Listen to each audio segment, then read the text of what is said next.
स्वागत है आप लोग का मेरे एक और नई वीडियो में। आज की इस वीडियो में हम बात करेंगे औरंगजेब की आखिरी इच्छा और अंतिम दिन में उसका कैसा बीतता था पूरा दिन। अंतिम खत और मुगल सम्राट की विदाई कैसे हुई, इसके बारे में भी हम आज की वीडियो में बात करेंगे। कभी भारत का सबसे ताकतवर बादशाह, जिसकी तलवार के आगे बड़े बड़े राजा झुकते थे, जिसके नाम से पूरा हिंदुस्तान कांपता था, आज हम बात कर रहे हैं मुगल सम्राट औरंगजेब की। लेकिन इस वीडियो में हम जानेंगे वो हिस्सा जो बहुत कम लोगों को पता है, उसकी आखिरी इच्छा, उसका अंतिम खत और उसके आखिरी दिन कैसे बीतते थे। औरंगजेब मुगल वंश का छठा सम्राट था, जिसने अपने पिता शाहजहां को कैद में कर सत्ता हासिल की थी। एक ऐसा शासक जो धर्म के लिए कट्टर था, जिसने हिंदुस्तान पर लगभग 50 साल राज किया, लेकिन अंत में वह खुद अपने कर्मों की कैद में बन चुका था। 1706 से लेकर 1707 के बीच में औरंगजेब की उम्र लगभग 88 वर्ष हो चुकी थी। उसका शरीर कमज़ोर हो चुका था और मन से वो टूट चुका था। वो दक्षिण भारत के अहमदनगर, जो कि अब महाराष्ट्र में था, जहां उसका स्वास्थ्य बिगड़ता गया। इतिहासकार बताते हैं कि उन अंतिम दिनों में औरंगजेब बार बार कुरान पढ़ता था और अपने किए गए फैसलों पर सोचता रहता था। उसने अपने बेटे को एक अंतिम खत लिखा।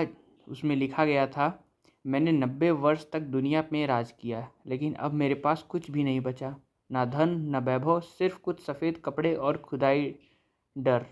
मेरी कब्र पर कोई मकबरा मत बनवाना, मुझे सादे कपड़ों में दफनाया जाए। चलिए अब बात कर लेते हैं उनकी अंतिम इच्छाओं के बारे में। औरंगजेब की मुख्यतः 3 अंतिम इच्छाएं बताई जाती हैं। पहले पे मुझे बिना शाही तामझाम के दफनाया जाए। दूसरी थी मेरी कब्र पर कोई मकबरा न बने। तीसरी है मेरे पास जो भी पैसा है वो मेरे जनाजे में ही खर्च हो जाए। कहा जाता है कि औरंगजेब के पास सिर्फ 14 रुपये थे, जो उसने खुद के हाथों से टोपी सिलकर कमाए थे। उसने कहा था कि मेरा दफन इन्हीं पैसों से करना और कोई शाही खर्च मत करना। 3 मार्च 1707 को औरंगजेब ने इस दुनिया को अलविदा कह दिया। बाद महाराष्ट्र के एक साधारण कब्र में दफनाया गया, बिना किसी गुंबद या बड़ी मीनारों के। वो शासक जो ताजमहल जैसे मकबरों को देखता था, वो खुद एक ऐसी सादा मिट्टी में कब्र बन के दफन हो गया, जहाँ आज भी घासें उगती हैं। शायद यह इतिहास का सबसे बड़ा सबक है कि चाहे इंसान कितना भी ताकतवर क्यों न हो, अंत में साथ जाता है तो उसके सिर्फ कर्म। औरंगजेब की आखिरी इच्छा बताती है कि वो अंत तक एक इंसान ही था, जो डरता था, पछताता था और सच्चाई को स्वीकार कर चुका था। आप इस कहानी को कैसे देखते हैं? क्या औरंगजेब का अंत उसकी नियतियों का परिमाण था? कमेंट में अपनी राय जरूर बताइए और ऐसे ही ऐतिहासिक वीडियो के लिए चैनल को सब्सक्राइब करना ना भूलें।